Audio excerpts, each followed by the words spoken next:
Thank you for joining me on this webinar on preparing for the rites of Lent and Easter. As we get ready for this beautiful season, we will explore each of the rites that apply to RCIA, and we will talk about them both for the RCIA team as well as liturgists and musicians. Let us begin with a prayer. Lord, Creator and Redeemer of your holy people, your great love has drawn us to seek and to find you.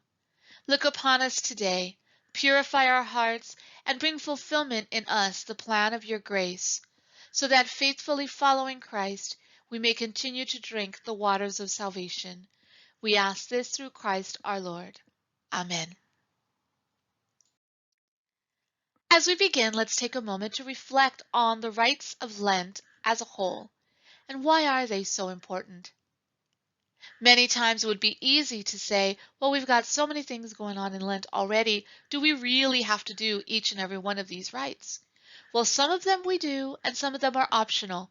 But overall, we need to remember that these rites are an important spiritual step for catechumens and candidates, especially during the period of purification and enlightenment when they're getting ready to receive their sacraments. Each of these rites really holds a special place for them. And it's something that they will experience only once in their lives.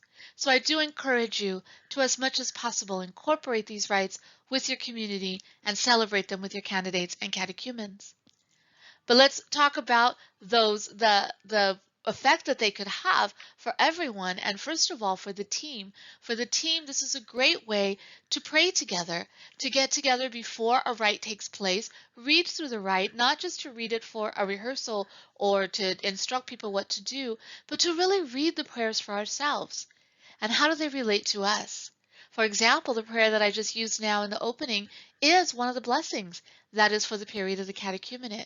They do not only need to be restricted at those times, but can really be used at any time. So take some time with the team to pray through the rite of sending or to pray through some of the rite of election so that we gain a deeper knowledge of what it means to them and becomes a prayerful experience for us as a team. It also has an element of community in every one of these rites where the community should be present, or I should say must be present, for all of them. And this is a great help because it keeps us from alienating the RCIA group as its own entity. How many times do we kind of hear that? Oh, that's the RCIA group, or the RCIA group meets over there. And already by talking that way, we're making it seem like that's a whole other part of the church that doesn't relate to the community. And so by having these rites with the community present, sometimes even at different masses, the rite of sending is at the 9:30 and the first scrutiny could be at the 11 o'clock, and then the second scrutiny could be at the 7 a.m. and the third scrutiny could be at the 5 p.m. So having it at different times or whatever you can so that the RCIA group doesn't stay as a group, but instead begins to integrate into the community as they get to know them.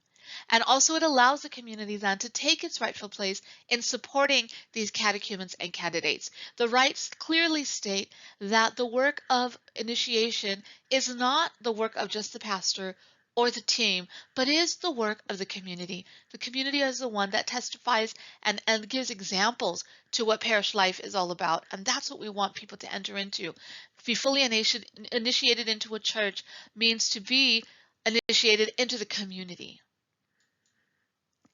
We have to remember that we are all the same body of Christ, and we do not separate, but instead find any opportunity we can to bring everyone together. So let's start with the rite of sending.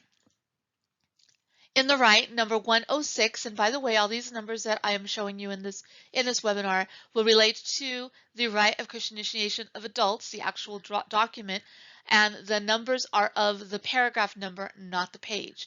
So you can follow along in your book and mark it up if you want. If you do not have a copy of the rite book, I do highly suggest that you get one. It is vital to have in order to understand and work through this process. So let's start with number 106. At the conclusion of the period of the catechumenate, a rite of sending of the catechumenates to their election by the bishop offers the local community the opportunity to express its approval of the catechumens and to send them forth. And it actually gives the community a chance to voice their approval, to be present, not only be present for them, but actually voice their approval that they will support them as they continue to in their preparation for the sacraments at Easter. And then at 434, which is the section that talks about the candidates, it says the optional right. So for candidates, it's optional. The optional right for parishes whose candidates seeking to complete their Christian initiation will be recognized by the bishop in a subsequent ceremony. So in word about this, so you'll see one is 106 and one is 434, very far apart in the right book. In the right book, there are two sections we're going to be looking at. The section in the front, part 1, talks about your uncatechized and unbaptized members who will be catechumens. But you also many times have baptized members in your RCIA process, baptized in another faith. And rarely, but possible, you might have a baptized Catholic in your process who is completely uncatechized. So the rites are going to be different for each of those categories. So each time I will give you both. So here we're looking at for the rite of sending in 106, it simply says at the conclusion of the rite of the period of catechumenate, the rite of sending is held. So that implies, the way that it's written tells us that this isn't optional. You do a rite of sending when you have catechumens period, because they're going to be sent to the rite of election. And I'll talk about exceptions to that in a minute. And 434 talks to us about the candidates, the already baptized. For them, it is optional.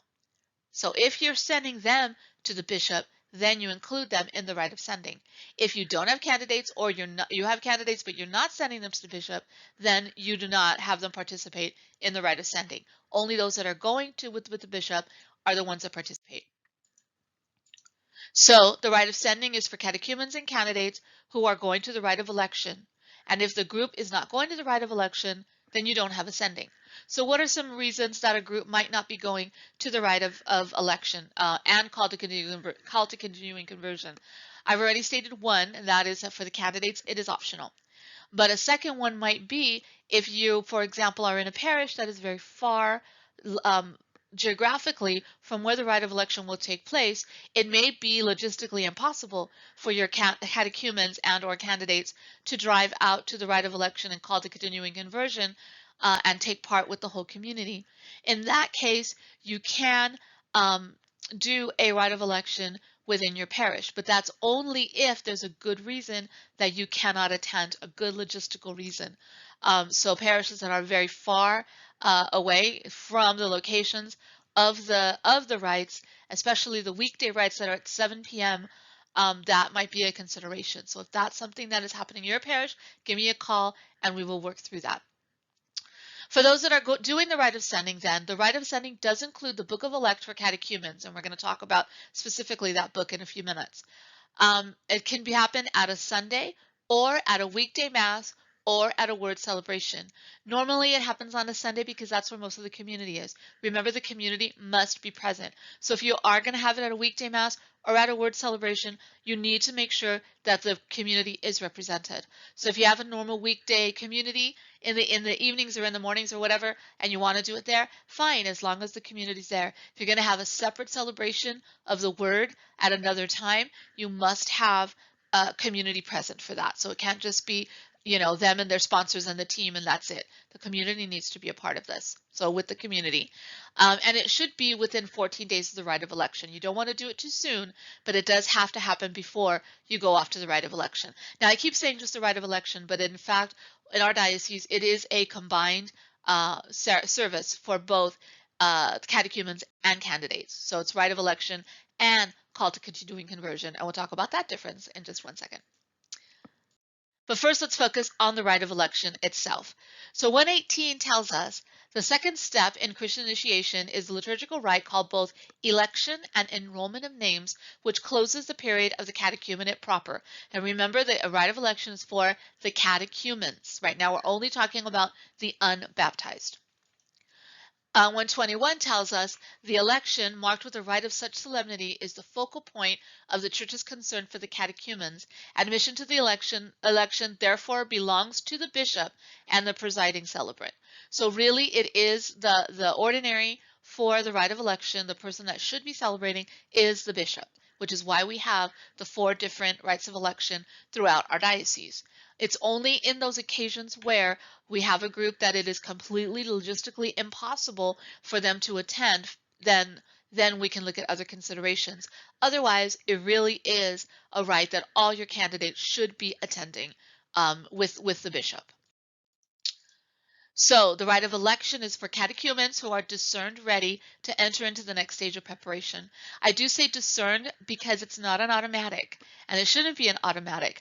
Hopefully we're beginning to see the value of having a year-round catechumenate so that we're not pushing people into the rite of election before they're ready. And when I mean ready, I don't mean that they've had exactly 25 classes or anything like that, but that they've had their own conversion experience and they are truly ready to receive the sacraments. That's the subject, though, of another webinar that we'll do another day. But for now, just know that it shouldn't be an automatic that because they reach this time, they automatically jump into the next stage. And it can be combined with the call to continuing conversion, but the election, the rite of election, is only for catechumens. So we'll talk about combinations later. So the rite of election really is not optional. If you look at the way that it's worded in the rite, it specifically says this is what happens. This is what you do. So technically, it is not optional. It does require discernment with the catechumens that they've gone through a conversion of heart and mind, and you can find some of the information on that on number 120 in the Rite Book. And it requires a testimony of the sponsors, and that's listed in 119. So the sponsors need to be present. Now, just a quick word about sponsors. You have 2 options. Many parishes will have parish sponsors, people of the parish who agree to walk with the catechumens and candidates through the process, occasionally attend class with them, keep up with them, talk to them, maybe go to the same Mass on Sunday so they see them, kind of get to know them, and then they can introduce them into the parish. This does not take the place of the godparent. People might say, well, I already chosen my godparent. Well, your godparent then at the rite of election is really the one that should be present with you. But we may know that they may not always be possible. They may not always be able to come if they live far away. So the sponsor, parish sponsor, comes in handy then, because then they can step in and be with them at this rite of election if needed. So if the godparents that the candidate and catechumen have chosen are parishioners already, or they live locally, then they can be the sponsor all the way through. But for those people who don't have someone in the parish, it's nice to pair them up with someone. Once again, topic for another webinar, but it's something to think about. But either way, a sponsor or godparent needs to be with them at the rite of election, present. And then during the rite of election, there's actually one place in there, and I keep forgetting to note the number there, that the bishop actually calls them elect of God. And this is when their name changes from being catechumens to now we're going to call them the elect. During purification and enlightenment, they're called the elect. So the book of the elect is for them, and it is for them to sign their names, which is why we call it the enrollment of names.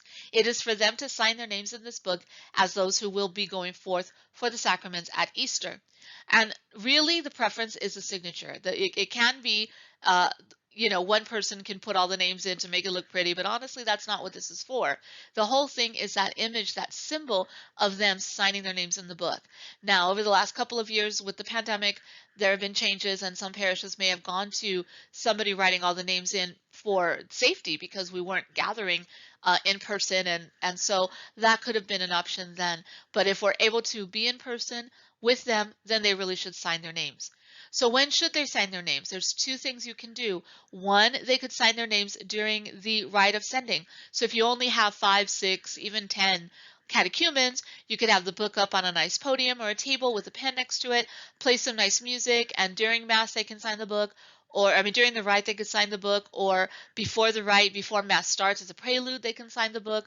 If you have a lot of them, if you have like 15 or 20 or even more, you may want to have them do it another time. What I would do sometimes if I had big numbers is I would have them come half an hour before Mass or 45 minutes before Mass, and we would meet in the little chapel, and we would play soft music, and I explained to them what the book is. We'd say a prayer, and then they'd sign there with their sponsors having their hand on their shoulders. They would come forward and sign, and then we would process from the little chapel over to the church with holding the book up, and then bring them in with the book. So we kind of did our own little ceremony. So you can do things like that, be a little bit creative, but help them to make that signing the book an important piece. So if possible, their name should be called as they're signing, or you can do it as they're presenting. If they're not signing in person and you're going to walk into the church with the book, someone holding up the book high, open to that page so that people can see, then have someone at the podium up in front with the music playing softly, simply saying the names as the person is processing up with the book. Something like that, because the whole idea of names is what's important in this book. Our name is who we are. And our signature nowadays is a little different, but at one time our signature represented us. Now that we have electronic signatures and stuff, it may be thought of differently, but before, you know, your signature represented you, your assent. I am signing this, and it meant something. And so in this case, it does. It means something. And we may have to explain that, especially if we have young people or children that do not understand the significance of signature, but that's something that you can definitely do, and it's a great experience. The symbol is a name. We talked about that. And remember, this is only for the catechumens to sign. Some people will call me and say, but our candidates feel left out. Well, we need to remember to explain to our candidates that because the catechumens have things differently, is because they're not baptized. And our candidates are baptized. So they already are part of the family. They already are part of the elect. They already were chosen by virtue of their baptism. So they don't need to sign the book. They are not elect. They have a whole different role. And we'll talk about them again in a minute. So there you go again. The baptized are elect already by virtue of their baptism. So for them who are already baptized, we have for them a similar rite, which is called the rite of calling candidates to continuing conversion. And that is because they have already been converted, so to speak. They've already had their moments of conversion towards the faith at one point or another, and because they are already Catholics, they do not need to convert. They are already converted by their baptism. Many times we use the word convert. We call them a convert when they are of another Christian faith and becoming Catholic. And in actuality, that's a misuse of the term. In actuality, converts are those who are going from non-belief to belief. Baptized Catholics already believe. They're already Christian. So they do not need to convert. They are not converts. They are already Christian and therefore are already part of the faith with us. So this rite is saying to them, we know you've already gone through your period of conversion and you are Christian already.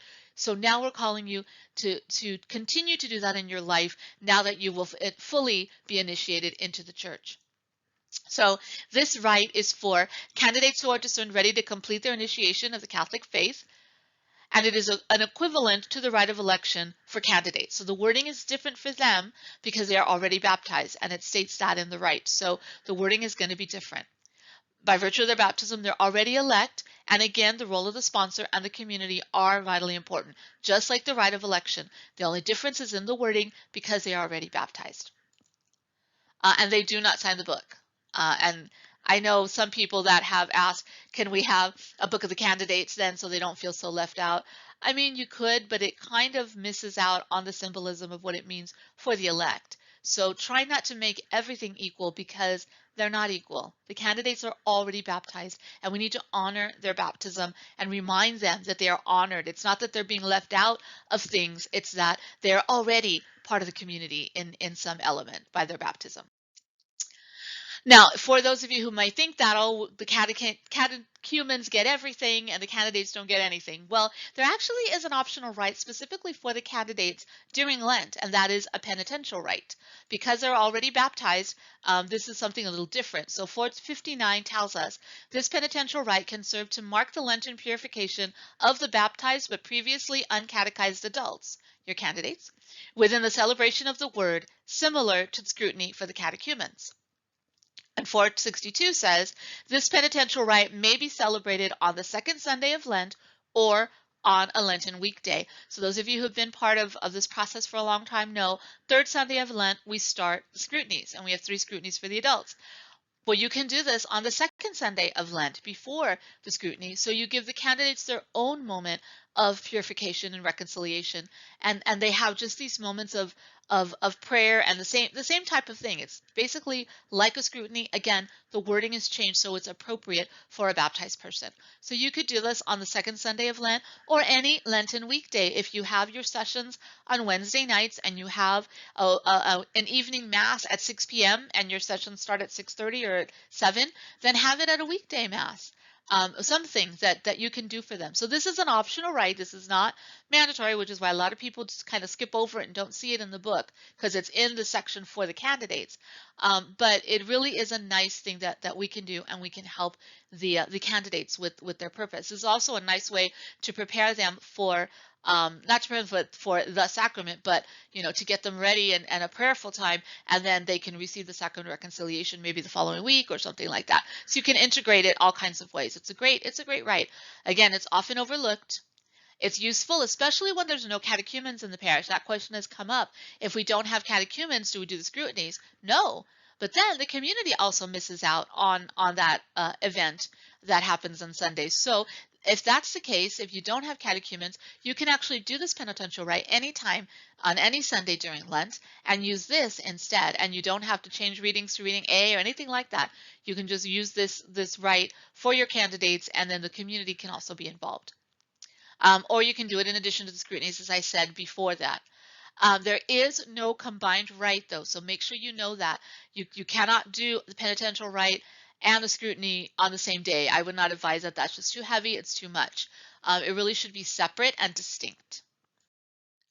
So let's look a little bit about the scrutinies really quick. So 141 says the scrutinies, which are solemnly celebrated on Sundays, are meant to uncover, then heal all that is weak, defective, or sinful in the hearts of the elect, and bring out, then strengthen, all that is upright, strong, and good. If you've ever wanted to know why we do the scrutinies, here it is. Because as they're preparing to be baptized, we want to help them uncover anything that is weak or defective in them or sinful, so that in the baptismal waters they can be washed clean. That's how I explain it to them. These are the 3 weeks we're going to reflect on sinfulness in our lives, so that when you go into the waters, you can ask the Lord to take them away from you, and then you come out clean. It's kind of like almost an examination of conscience divided into 3 Sundays, where we're just going to look at, using the three Gospels, how those tie into our lives of sin. And 143 tells us, in order to inspire the elect a desire for purification and redemption by Christ. So it's celebrated at a regular Sunday liturgy on the 3rd, 4th, and 5th Sundays of Lent. That is just when they are done. All 3 should be celebrated except with children, where there's only 1 scrutiny for children. But for adults, they need to have all 3. And you do use the Cycle A lectionary readings, and that is important because all the prayers and all the reflection and everything connects directly with those Cycle A readings. And I'll get to that in a minute.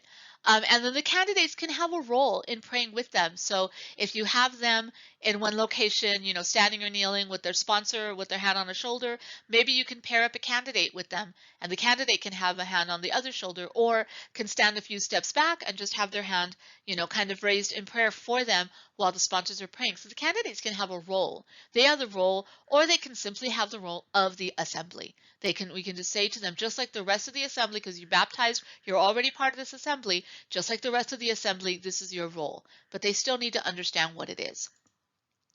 And then the assembly is called to also reflect on their own sinfulness and what they would like to, be renewed at Easter.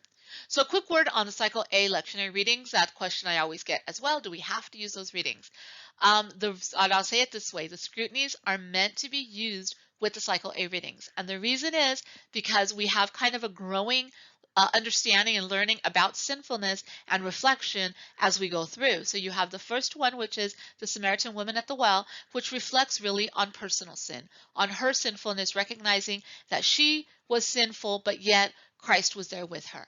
And the symbol of the living water, that the water of eternal life that she is given, and that is what they will receive at baptism, that water of eternal life. And so that whole connection comes into play at a very personal level. The second one with the man born blind, you can kind of extend it, because with the man born blind, we're talking more about the sin around him. Because immediately, what do the Pharisees say when they see him? Was it his sin or his family's sin or his parents' sin that made him blind? And then we go into the whole concept of who are the people that are truly seeing?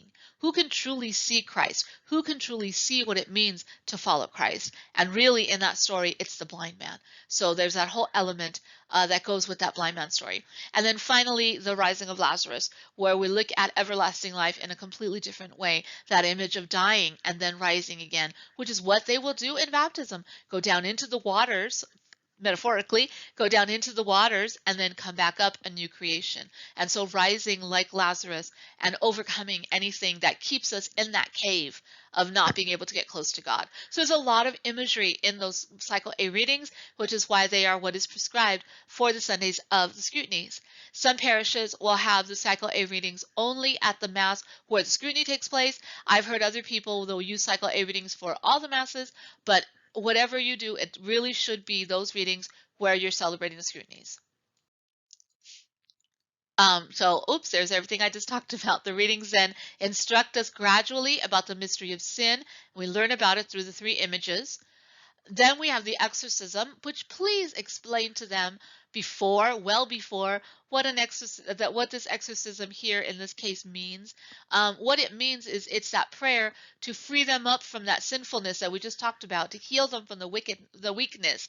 It's not about drawing the devil out of them like we see on TV, or that we might, that is practiced in other ways with evil and demons and such inside a person. That's a whole other element of our faith. Here, when we're talking about exorcism in this case, we're talking about helping to bring them out of the effects of sin. We're trying to take away the influence of evil so that they can receive strength in the community. So that's in 144. Really try to explain that to them, or have someone come in and explain that to them if you don't feel that you can do that well, because that really needs to be clear to them what exorcism is about. The scrutinies are to be celebrated in sequence. Don't take them out of sequence. Samaritan woman at the well, man born blind, Lazarus. They got to be in order. The use of music and ambiance is key. This is one of the areas where I really feel you need to bring in your liturgical musicians. Please don't go to them 2 days before the scrutiny and say, oh, by the way, we have scrutiny, here's a script. That's just really not respecting their place and their role as musicians and liturgists in your community. So please meet with them. This is now the time. We're in February right now when I'm doing this. Meet with them now in February before Ash Wednesday and say, hey, these are some of the things we're going to do. Here are the dates we're going to do them. And here's kind of the theme and what they're about, so that your musicians can pick music that goes with the actual service, that kind of helps you with that. If you're in need of that, or if you're you are a musician and you'd like some ideas and some samples, give me a call. I'd be happy to do that with you. I have a book that kind of gives suggestions. Unfortunately, I believe it's out of print, but it's a great book that takes each of these RCIA rites and gives you suggestions of music, whether it's English, bilingual, with children, and then I have many more. There are ways to integrate music that is already familiar to your community. You don't need to learn all new music for these occasions. There's music that you can simply do with that you know already, and it works really well. For example, the scrutiny of the Samaritan woman at the well, any song that refers to water in terms of baptism and cleansing is great. Wade in the water, the spiritual, is a great one. Come to the water is a great one.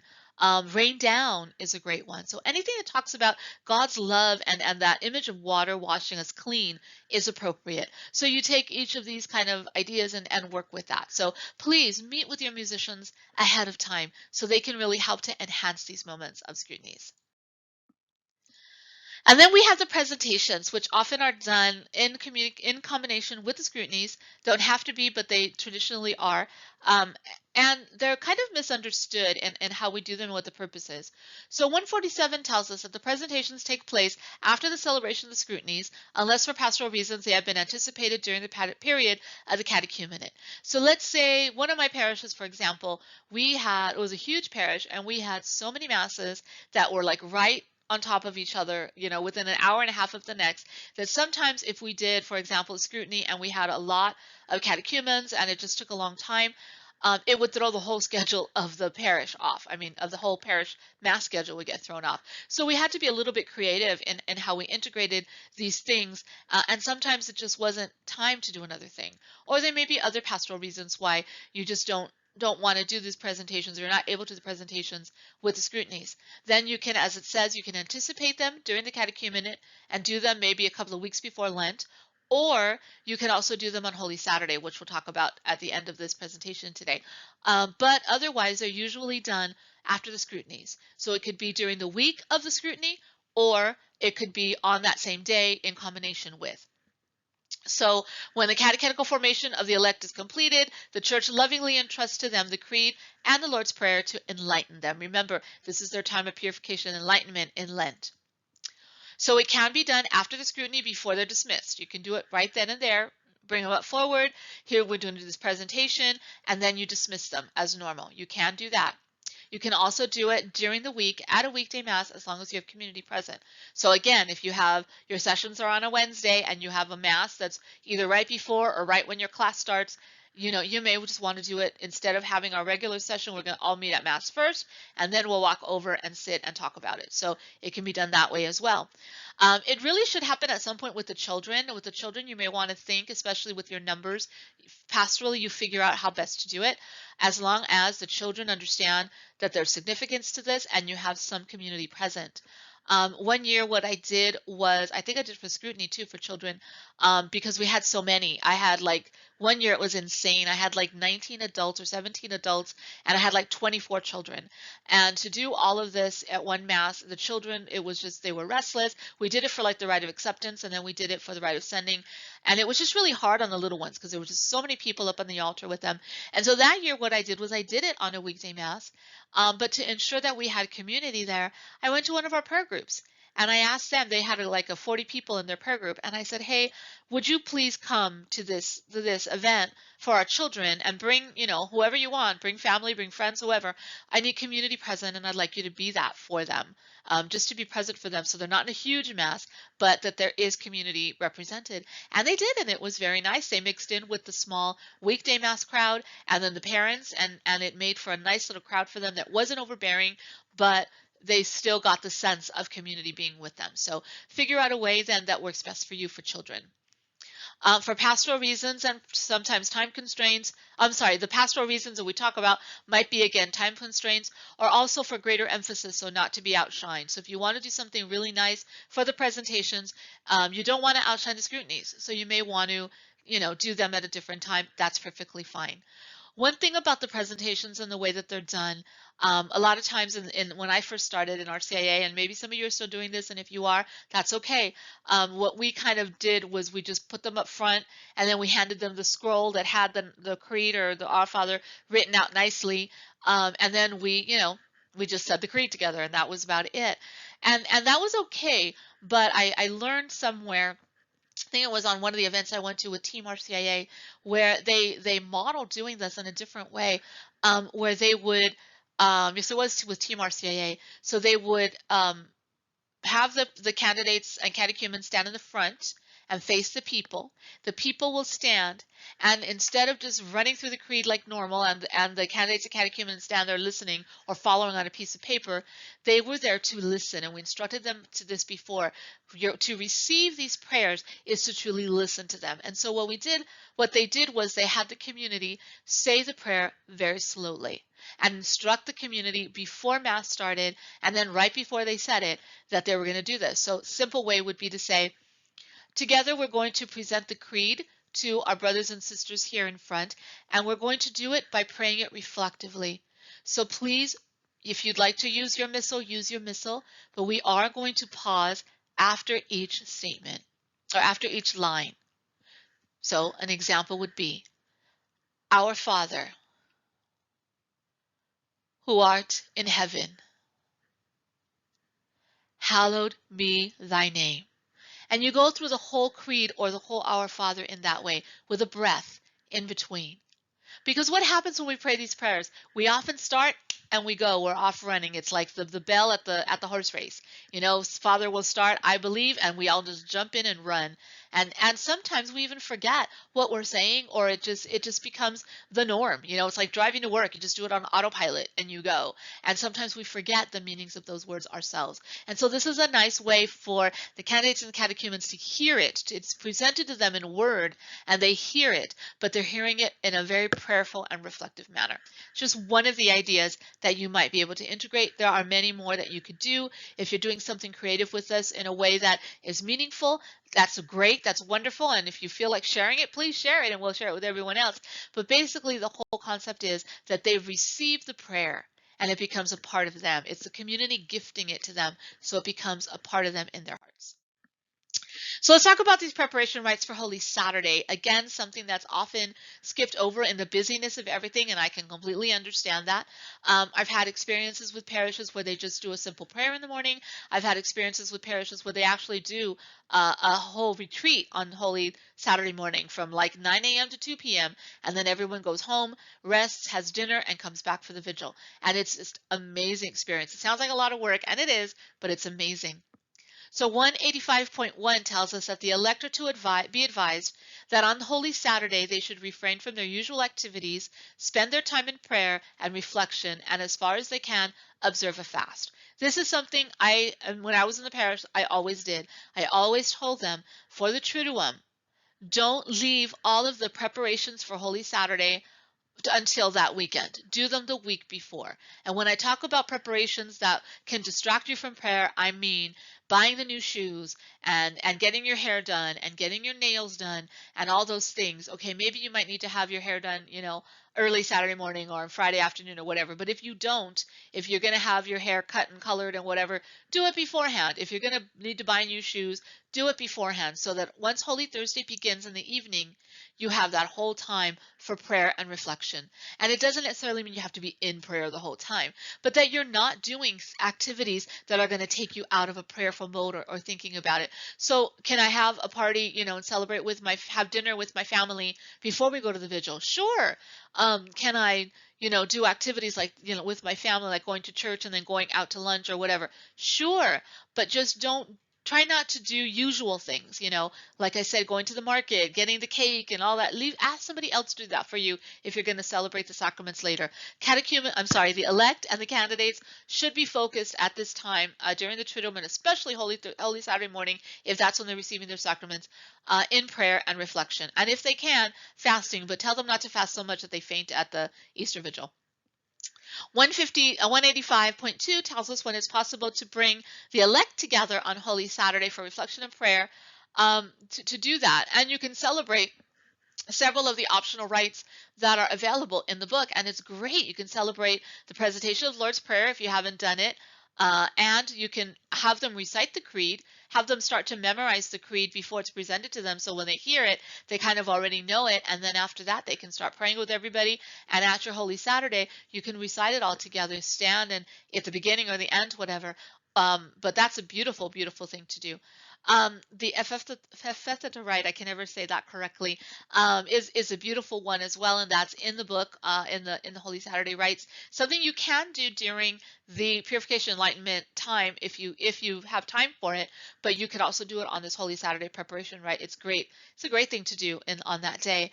And then choosing the baptismal names if you'd like to do that. So if they don't have a baptismal name, they don't have a saint name or a reflective name, and they want to choose a different name for their baptism, they can do that, but that's optional. So all of that is in the right book. You can look at them and decide, hey, maybe we're going to do something Holy Saturday morning, just a brief, what I did at one of my parishes was we had a rehearsal on Holy Saturday morning, and so we met at 8:30 with the community, and instead of having morning mass, we had uh, the morning prayer from Liturgy of the Hours, and we did that bilingually. And so that, because it was bilingual and we had music and everything together, it took about 20 minutes, half an hour. But there's no mass on Holy Saturday morning. So we did that with them, and then the community would leave, and then we'd spend some time doing one or two of these rites with them in the church. And then we would talk to them about kind of walking them through what's going to happen in the evening and where they needed to go. I'm not really a proponent that you have to rehearse every element with your elect and candidates, because we also want them to have that element of experiencing everything and not worrying about, oh wait, they said that word, so what do I have to listen to till I get up and walk over there. I prefer to rehearse the godparents and make it the godparents' responsibility to learn what they have to do and where to go, and then they help the elect and candidates to walk through this whole thing, rather than being on top of them for rather than themselves having to worry about everything. I want them to come and just be at the liturgy and to just be in the experience of their sacraments and not worry about the other stuff. So also Holy Saturday, 207. The usual time for celebration of sacraments of initiation is the Easter Vigil, especially for your catechumens. This is really the time, I'm sorry, for your elect. For your elect, Easter Vigil is the baptismal mass, is when you really do that. For your candidates, candidates can receive their sacraments as long as they've gone through RCIA, can receive First Communion and Confirmation any Sunday during the Easter season. So many times we will separate that, and a lot of times that has to do with number, because if you have a huge group, your mass can go on till past midnight. So, and I know what I speak, because as I said, that big group we had of like 17 adults and 24 children, that was such a very long liturgy, and it was beautiful, but I had children in there, and the children, it was just so difficult for them to stay awake. So you may want to pastorally look at this and consider what you're going to do. But for those being fully initiated, that happens at the Easter Vigil. For the others, it could happen in any Sunday in the Easter season. But 208 also reminds us that we don't only have to wait for Holy Saturday. If, for example, you get to the rite of sending, the rite of election, and you have someone that's just not ready, they themselves feel they're not ready to move forward yet, that doesn't mean they have to wait a full year to then enter rite of election. If then 3 months later they have an amazing conversion experience and you talk them through this and you realize, wow, they really have had that eye awakening moment, and now they feel ready and they're excited. You're not going to say, okay, come back next March and we'll look at it. Then you can actually prepare them to receive their sacraments at any time. So 208 tells us when the celebration takes place outside the usual time in these extreme circumstances, care should be taken to ensure that it has a markedly paschal character. So basically we want to create a similar ambiance as we have with Lent into Easter. So you would still have a rite of election for them at the parish. You would still have them enter the time of purification and enlightenment. If possible, you would still do the scrutinies with them, and then they would receive their sacraments on a Sunday that you choose for them. So it is still possible to do it outside of the actual Easter Vigil cycle if needed. That's not the norm. It's not like, oh, let's plan 2 times during the year when we do this every year. No, it's only as need be. So if need comes up, it is perfectly fine to do that. A final word just on mystagogy. I know it's not really a rite, but it always gets kind of put aside and ignored, and for good reason. I think we all have the occasions of either saying ourselves or hearing others say, well, we have it, but nobody ever comes. And I know it's difficult. I've been in that position as well. So just a few words on what mystagogy is and how we can prepare. So 244 tells us this is a time for the community and the neophytes, the newly baptized, together to grow in deepening their grasp of the Paschal mystery and in making it a part of their lives through meditation on the gospel, sharing in the Eucharist, and doing works of charity. So basically, it's a time that we work with them to integrate them into the community. We make sure that they have a place in the community, so they're not just like, okay, you got your sacraments, you're done, bye, and then suddenly they don't know anybody and they don't know where to go. Hopefully along the way in the process you've been introducing them to people of the parish and they've been able to start joining in that way, but if not, then this is the time to really look at, now how are you going to live this out? How are you going to learn how to meditate on the gospel and do works of charity and live your faith now that you're not coming to sessions every week and meeting with us and we're telling you what to do? So through it, 246 says, now through it, the neophytes, with the help of their godparents, should experience a full and joyful welcome into the community and enter into closer ties with the faithful. I think of when I was starting out in RCIA and even up to probably my ending years at the last parish I was at almost 10 years ago, we had this kind of idea that during Mystagogy, what we did was every week we brought in ministers of the pair, like leaders of ministries, so that they could introduce their ministry and then say, okay, now would you like to join? And ideally, in the mind, it's a nice idea. It's a good idea. It's almost having their own little ministry fair. They can meet people. But I had some feedback from some of the catechumens late, or the neophytes later, saying it kind of felt like, we were being rushed, like you have to pick one. And that's not what we want either. And so rather than doing that, my suggestion during mystagogy is like take the time to really talk them through. Your first session should be, let's talk through what happened at Easter. Let's look at it and use the mystagogical questions out there. What did you feel? What did you see? What stuck with you? What remains in your mind that makes you feel like that made it special for you? Or what sounds out of your mind because you didn't understand it. I don't remember that at rehearsal. Why do we do this? Those types of things. Spend a lot of time with them with that. And then ask them, now, what does that make you feel? How do you see being Catholic now? How does this change your experience? Or how do you think this is going to change you going forward? What does this have to say to you about the church and about God, about God's presence in your life? Has that changed for you? So really talk them through some of the things that maybe they're roaming in their heads, but they're not really knowing how to verbalize yet. So work with them on that. And if their sponsors and their godparents are able to be there with them, all the better, because then they can have someone to talk with. Um, if you do want to introduce them to ministries of the parish, then I would suggest you do it this way. During the catechumenate, when you're talking about the Eucharist, invite a Eucharistic minister to come in and share what it feels like to be an instrument of providing the Eucharist to the people of God. When you're talking about Scripture, bring in a lector who can then talk about the experience and what it means to them to share, to proclaim God's word to the community. So to work that way, when you're talking about social justice, bring in the person in charge of your food program for the poor, or the person who serves the homeless, or who visits people in jails. Bring them in during your catechumenate, mixing it in with your catechetical topic, and that kind of gets them to meet the people, get to know the ministry, and see how it connects to our life as Christians, as our to our faith. And then at this point in the mystagogy, we can go back to that and say, okay, now that you are, fully initiated into the church, if you'd like to take on a ministry, let's remember, here's phone numbers or emails of the people you met in the last year or so. Here's the number of Susan, who is the person who came to talk about Eucharist, and here's the number of Fred, who came and talked to us about Lector, and do it in that way. So you're kind of taking them back, you're introducing them slowly. That's what this period is, to introduce them to the community, to get them to mix in. You don't have to have a mystagogy session every week. Maybe one week we're going to have a mystagogy session to talk about the Easter Vigil, and then the next week there is a group that's having a big breakfast in the hall.